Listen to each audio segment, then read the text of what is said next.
Vamos orar?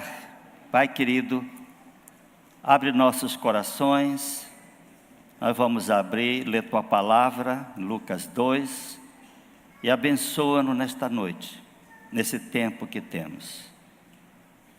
Fala conosco, Senhor. Estamos numa época tão importante, lembrando de promessas tão profundas sobre a vinda do Messias. Louvado seja o Teu nome, porque o nosso Salvador, anunciado desde Gênesis, veio ao mundo. Ele entrou neste mundo, ensinou, curou, pregou, ensinou, foi à cruz, ressuscitou, está à direita de Deus Pai e voltará para buscar a sua igreja. Bom, Senhor, muito obrigado, em nome de Jesus. Amém.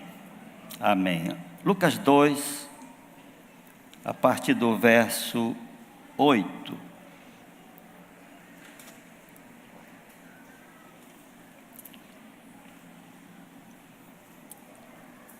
Lucas 2, 8, até o verso 20. Havia naquela região pastores que viviam nos campos e guardavam o seu rebanho durante as vigílias da noite.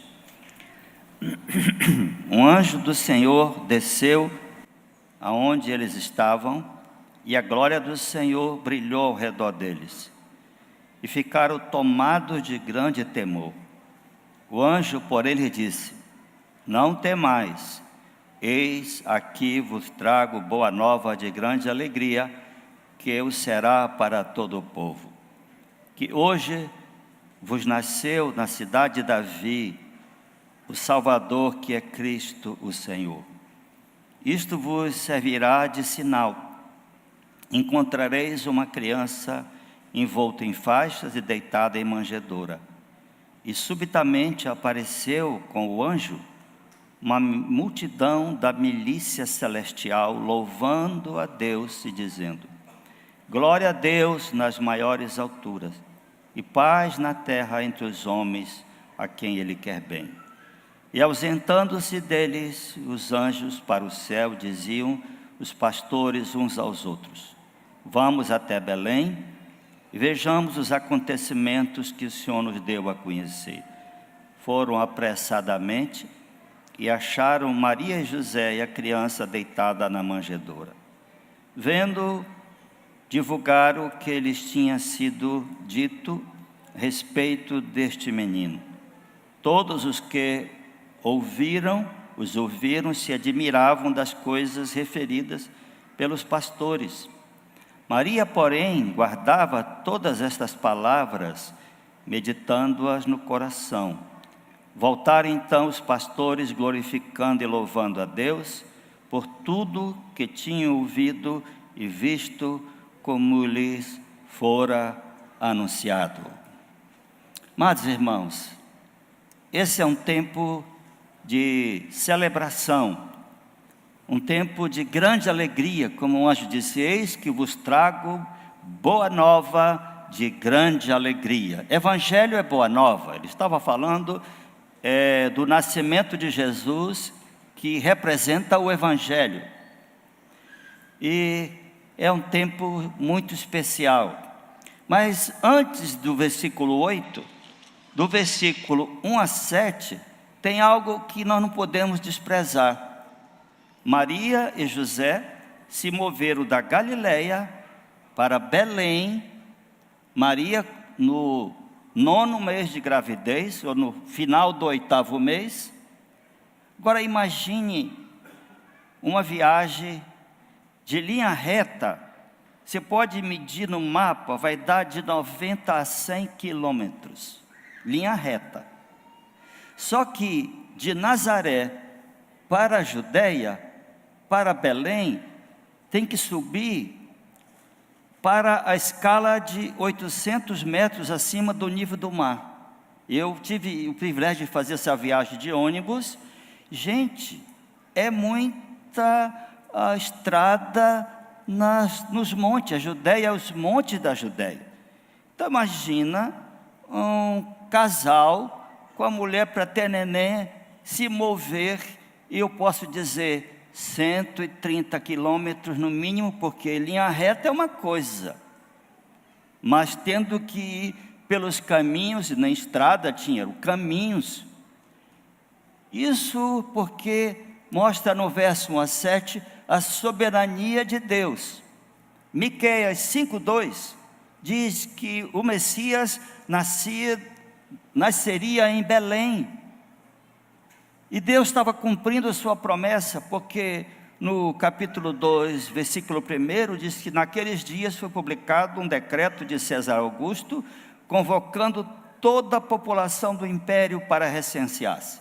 Foi por causa disso que José e Maria tiveram que obrigatoriamente ir até Belém, onde tinham nascido, porque eles são da família de Davi, da tribo de Judá, e se moveram então naquela direção, ali bem perto de Jerusalém.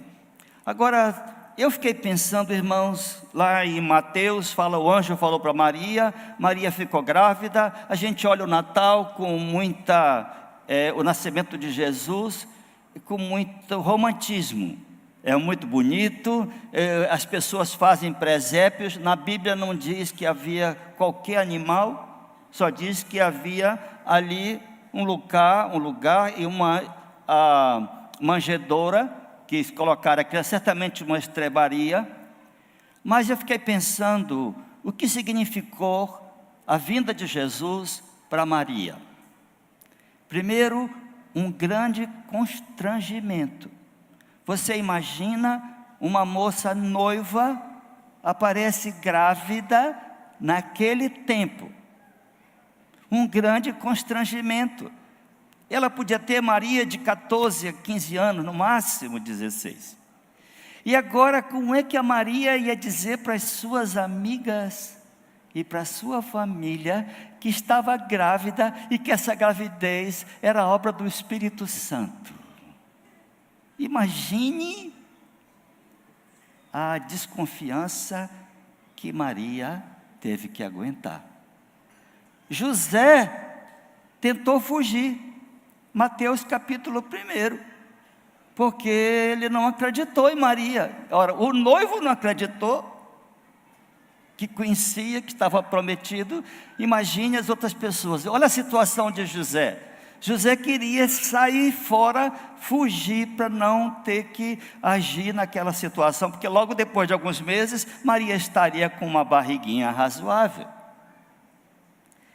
E nós temos que pensar, irmãos, algumas missões de Deus não são nada fácil.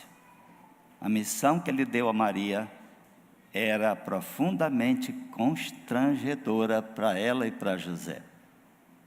E eu pensei, irmãos, pensando aqui, e para Jesus, que estava antes de se fazer homem, na glória com seu Pai, Ele disse lá em João: glorifica-me junto com a glória que eu tive junto de ti, antes que houvesse mundo. Antes que houvesse mundo, houvesse anjo ou homens, Jesus já era glorificado, estava na glória com o Pai. E o fato de Jesus se fazer homem é uma grande humilhação. O Criador, João diz que todas as coisas foram criadas por Ele, e que sem Ele nada se fez, se fazer um homem, uma criatura. Imagina, agora Maria virgem, dizendo que estava grávida e que era do Espírito Santo. José teve que ficar e disse: um anjo falou comigo e disse que eu ficasse com a Maria. Aí logo, ele não a possuiu até que nascesse Jesus. E agora, o que significa isso para Jesus? Então, tem todas essas questões que eu fiquei pensando, meu Deus, algumas missões são missões difíceis, mas até hoje a Maria é honrada entre as mulheres, José muito honrado entre os homens, e Jesus é o Senhor do céu e da terra como homem. Ele já era o Deus Filho, mas na ressurreição ele recebeu o poder sobre todos os homens como homem, porque como Deus já tinha poder. Por isso que disse, toda a autoridade me foi dada nos céus e na terra, depois da ressurreição.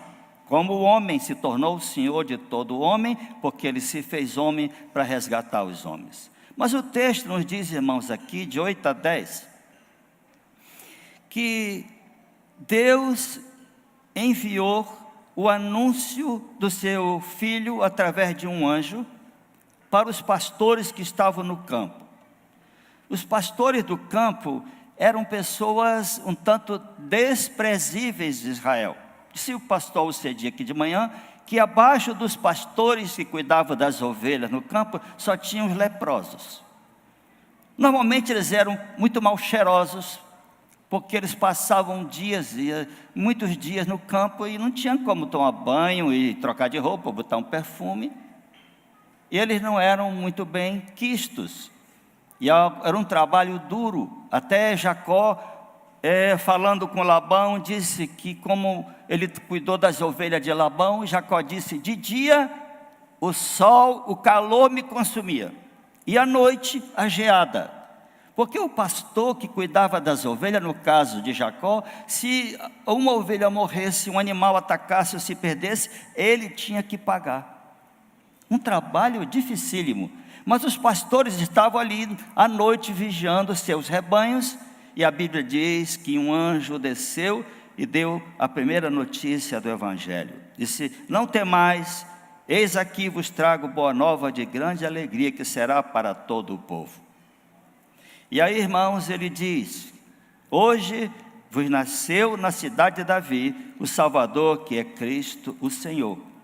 E eis, isto vos servirá de sinal, encontrareis uma criança envolta em faixas e deitada em manjedoura. E subitamente apareceu com o anjo uma multidão da milícia celestial, louvando a Deus e dizendo, glória a Deus, nas maiores alturas, e paz na terra entre os homens a quem Ele quer bem.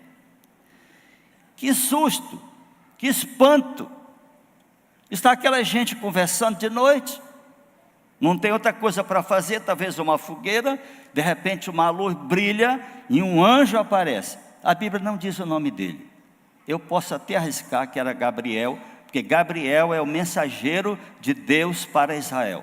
Mas a Bíblia não diz, eu posso só pensar com a minha mente aqui, minha criatividade, que era Gabriel.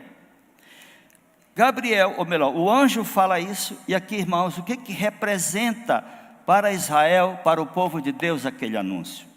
Aquilo representava a esperança de séculos, que vem desde Gênesis 3,15, Deus anuncia que o descendente da mulher pisaria na cabeça da serpente. Vem desde Moisés, que ele dizia, Deus levantará um profeta, a eles ouvireis. E aí, irmãos, todos os profetas praticamente falaram da vinda do Messias. E aí nós temos Isaías 7,14, eis que a virgem conceberá e dará à luz um filho, e ele será chamado Emanuel.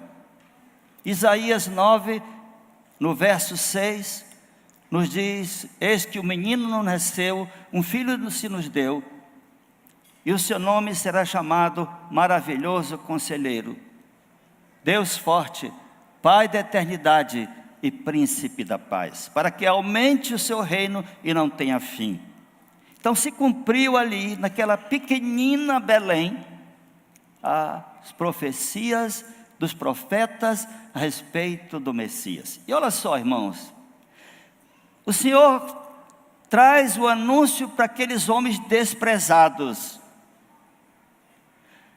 Um anjo aparece, e uma multidão da milícia celestial canta um louvor, uma celebração, que eu e você podemos fazer em casa amanhã e em outros dias, porque Deus celebrou o nascimento do seu filho. Interessante que aqui não diz que foi um coral do céu, foi a milícia.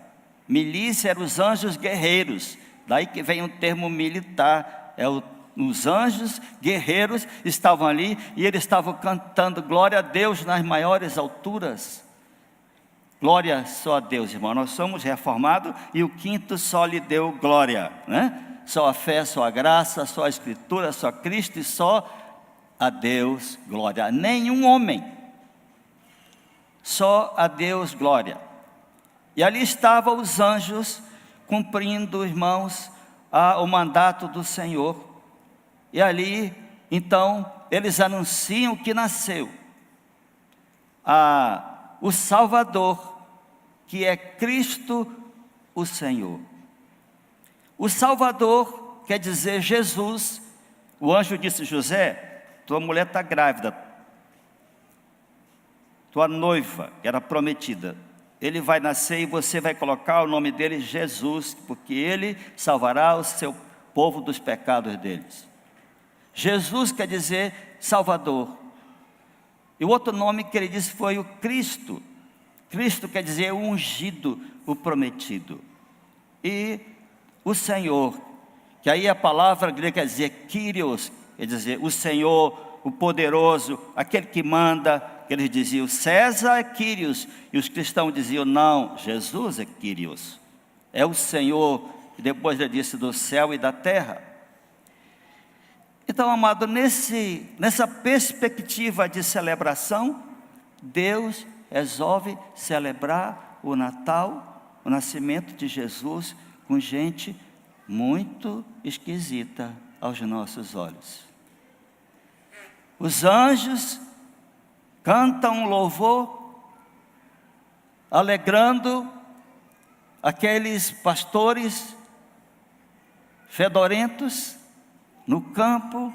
Não foi no templo, não foi no palácio, nem de Herodes, nem de Pôncio Pilato, nem de ninguém, mas ali no campo com aqueles pastores. E aí, irmãos, o primeiro anúncio. E aí, irmãos, é preciso perguntar, mas com quem que Deus foi fazer a festa? Sabe, ontem eu fiquei muito feliz, estava aqui um grupo de adolescentes e um grupo chamado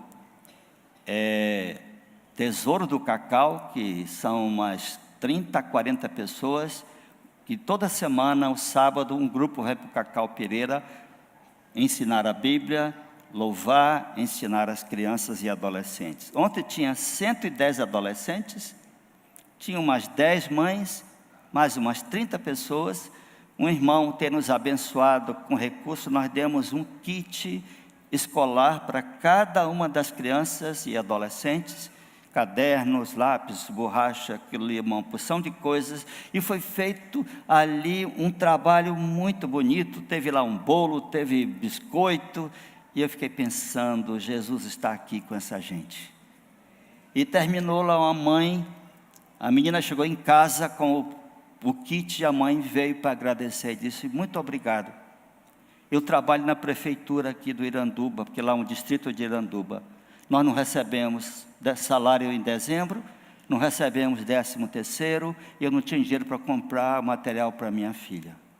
Nós estávamos esperando, como é que vamos comprar esse material? E eu fiquei muito feliz, irmãos, porque tirei muitas fotos, tinha umas 150 pessoas na quadra, e pré-inauguramos o templo, que é para 200 pessoas, mas Deus escolheu passar o Natal com aquela gente. E eu posso dizer, irmãos, e perguntar primeiro a você: você está entendendo o propósito de Deus no nascimento de Jesus? Você está entendendo o propósito de Deus no Natal? Eu posso dizer, Jesus é amigo dos pobres, amigo dos desprezados, amigo dos que sofrem. E Ele os trata de uma maneira muito especial. Por exemplo, Ele nasceu e o Pai colocou ali aquela milícia para cantar, o anjo para anunciar. E eu fiquei pensando na mulher samaritana. Para pouquíssima gente, Jesus disse: eu sou o Messias. Pode ler a Bíblia. pouquíssima gente. E a mulher samaritana disse: quando vier o Messias, ele vai nos dizer tudo, nós devemos crer. Ele disse: eu o sou, eu que falo contigo. Aquela mulher de má fama, hein? 5 maridos já tiveste, esse que está contigo não é teu marido. E ele se revela para aquela mulher, e aquela mulher sai evangelizando. Aqueles pastores foram logo anunciar, foram conferir, encontraram a criança envolta em faixa numa manjedoura e foram logo anunciar. A mulher samaritana foi anunciar e os homens disseram: nós estamos crendo, não é por causa de ti, agora nós sabemos que ele é o Salvador, porque veio muita gente daquela aldeia. E eu fiquei pensando, irmão, Jesus apareceu depois da sua ressurreição para uma mulher que era ex-prostituta, Maria Madalena. Que coisa impressionante. A primeira pessoa que Jesus se apresentou depois da sua ressurreição era uma mulher que tinha antes 7 demônios, que Jesus expulsou tudo, e era uma prostituta. E aí, o que o cântico diz? Glória a Deus nas maiores alturas, e paz na terra entre os homens a quem Ele quer bem.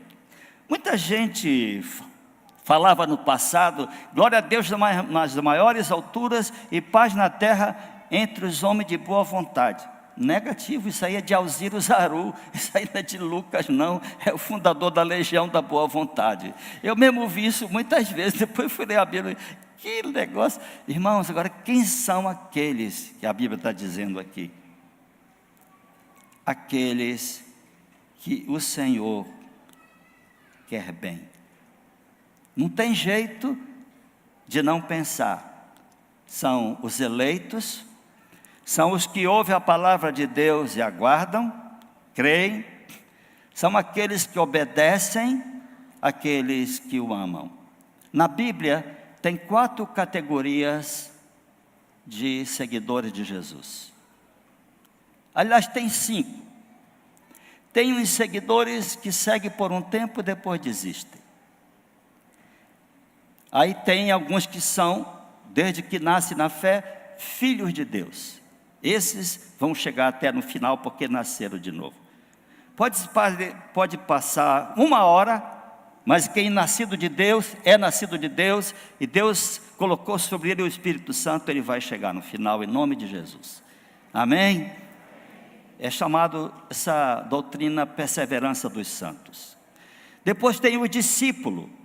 Discípulo não é só um filho de Deus, é alguém já que cresceu, está discipulando. Um discípulo faz outro discípulo, está cuidando de pessoas, está fazendo o trabalho de Deus. Em 4º lugar tem os servos. São aqueles que servo é mesmo que escravo. Entendeu que não tem direitos e agora a sua vida está entregue inteiramente nas mãos de Deus. E aí é um servo de Deus, um evangelista, um pastor, alguém que está dedicando tudo ao Senhor. Em 5º lugar, tem os amigos. Jesus disse para os discípulos: já não chamo vocês de servos, mas de amigos, porque o servo não sabe o que o Senhor faz. Sabe, irmãos, eu fiquei pensando nesses a quem Deus quer bem. Você está na primeira categoria, está seguindo, mas não sabe se vai, se fica, ou você já é um filho de Deus, já creu em Cristo, nasceu de novo, ou você já é um discípulo, ou uma discípula de Jesus, que já entendeu o Evangelho, já está servindo, discipulando, está trabalhando para o Senhor em alguma área. Ou você diz: não, eu sou um servo, minha vida está inteiramente nas mãos de Deus, eu não tenho mais planos para mim, meus planos são os planos de Deus. E aí você pode crescer e se tornar um amigo de Deus. Eu sou abençoado quando eu leio em Daniel que o anjo ali diz para ele: Daniel, tu és homem muito amado, amado de Deus. Daniel estava em jejum pelo povo de Deus, 21 dias, E aí vem um anjo e fala com Daniel e diz que ele era muito amado de Deus. Mas a Bíblia nos diz, irmãos, aqui, então em verso 15 e 16, que os pastores foram conferir e foram apressadamente, verso 16, acharam Maria e José e a criança deitada em manjedoura. E no verso 17, vendo, divulgaram o que lhes tinha sido dito a respeito deste menino. E todos que o viram se admiraram das coisas referidas pelos pastores.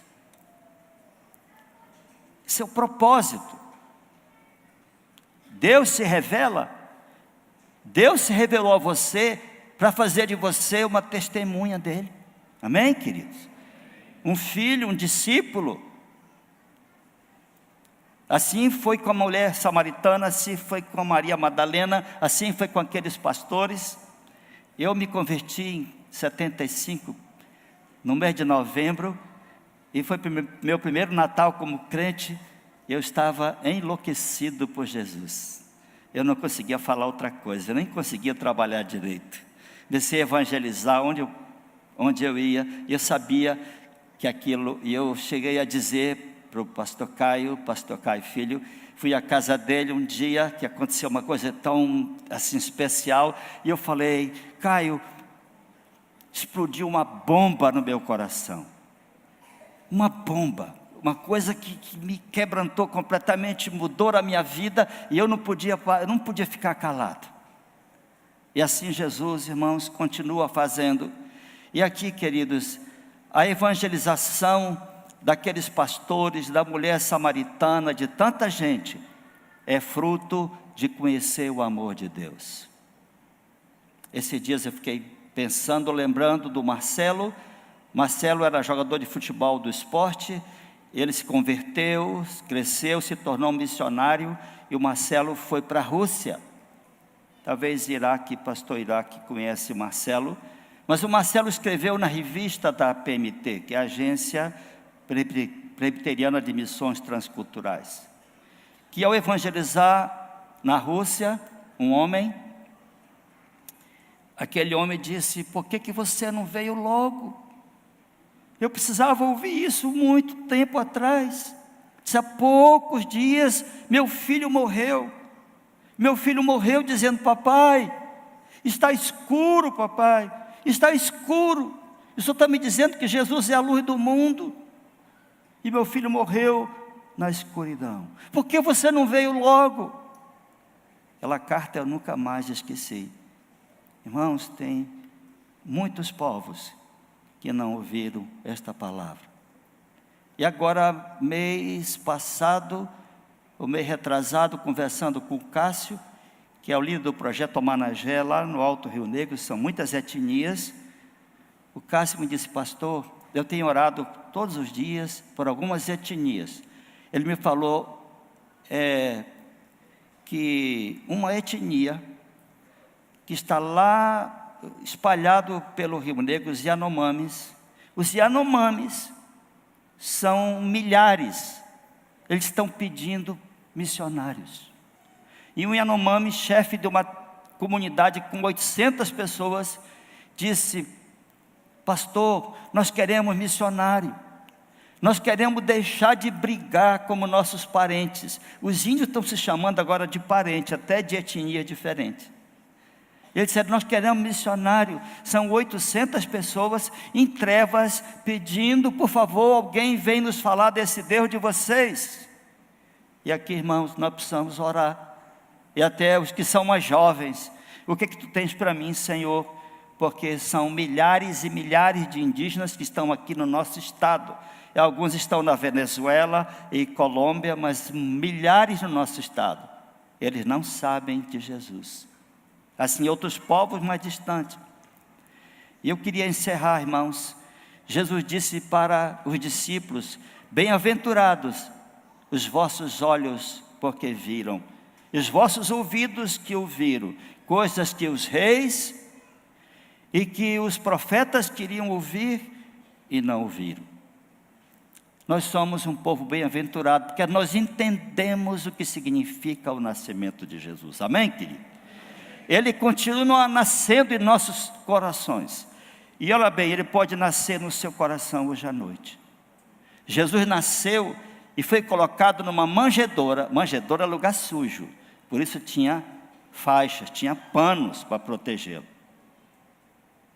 Tem gente com o coração sujo, culpado, sentindo o peso da culpa. Eu quero dizer para você, Jesus pode entrar na sua vida hoje. Você pode dizer, pastor, meu coração está tão sujo. Aquela manjedoura também estava. E ele foi colocado ali. E eu posso dizer, aonde Jesus foi colocado, Ele santificou aquela manjedoura. Porque era o Filho de Deus que estava ali, irmãos. Ainda que ela foi usada de novo para a comida do gado, mas aonde Ele andou, Ele levou a paz, a alegria, cura, tantas coisas preciosas. E eu queria dizer a você, nesses dias agora, nós somos missionários de Jesus. A igreja é missionária. A ideia de apóstolos é enviados. A igreja é enviada. Todos os evangelhos, o envio é para a igreja, não é só para aqueles 12. E aqui, irmãos, nós somos missionários aqui que estamos no asfalto. E nós temos que aproveitar as oportunidades. Quem sabe na ceia amanhã, na sua casa, ler um pouco da palavra, orar, convidar pessoas que estão sem um lugar para passar o Natal. E agora, irmãos, o Natal também é um tempo de solidariedade. Segunda-feira, 600 pessoas, 600 famílias perderam tudo. Nós estamos conclamando a igreja, por favor, deixa aqui o que você puder, roupa, calçado, ofertas, alimento não perecíveis, porque está havendo uma ação da igreja para assistir aquelas 600 famílias. Parece que faz tempo, né? Foi segunda-feira agora. Não faz nem 7 dias. E o que vai acontecer, irmãos, eu não sei. Mas eu sei uma coisa, amanhã à noite, nós vamos falar do aniversariante na ceia lá em casa. Nós não vamos focar em comida, a comida até boa. Eu já estou esperando aquele bacalhau que a minha portuguesa sabe fazer. Alguém ganhou um peru, muito bem. Mas o foco não é esse, irmãos. Eu gosto, é uma bênção. No outro dia ainda tem uma comida francesa lá em casa, restou de ontem. Aí a gente, maravilha, o restou de ontem. Mas agora nós precisamos entender, irmãos, boa nova de grande alegria. E sabe, Belém, Efrata era o nome antigo de Belém. O nome aramaico. Belém era tão pequenina que não constava no mapa. Por isso o profeta diz, tu Belém, pequenina entre as milhares de Judá, Belém não estava nem no mapa de Israel. Depois que Jesus nasceu, eles colocaram Belém no mapa, mas antes não estava no mapa. Então, mais uma vez eu quero dizer, Deus vem para os lugares desprezíveis. Ele é amigo de desprezados, de pecadores, de pobres, de gente que nem gosta de si mesmo. Tem gente que não gosta nem de si mesmo. E Jesus está aqui nesta noite. Eu quero orar terminando. Ele quer entrar na sua vida, porque Natal é Jesus nascendo em nossos corações. Isso é que é Natal verdadeiro, que é o ano inteiro, Jesus nasce em nós. Curva a sua cabeça. Vamos orar. Vamos encerrar com uma oração, mas eu quero dar esta oportunidade a você. Se esta noite você ouviu esta palavra e Deus falou com você e quer começar uma vida diferente, com a ajuda do Senhor Jesus, entrando na tua vida, eu quero orar por você. E onde você está, eu quero te pedir que tu levante tua mão bem alto. eu quero orar pela sua vida. Deus te abençoe, minha filha. Deus te abençoe, filha. Deus te abençoe. Deus te abençoe. Alguém, Deus te abençoe. Jesus entra em corações e muda. Mais alguém esta noite dizendo, eu quero uma vida nova. Chega. Você pode se reconciliar. Quem sabe você já entregou a Jesus, mas você fez tanta bobagem. O Senhor te quer de volta. Ele não desiste de você. Eu vou perguntar pela última vez. Isso é uma coisa muito séria. Você quer Jesus na sua vida? Você ainda não entregou e hoje à noite eu estou te convidando. Ele quer nascer no seu coração. Você quer? Deus te abençoe. Eu vou pedir você que levantou a mão.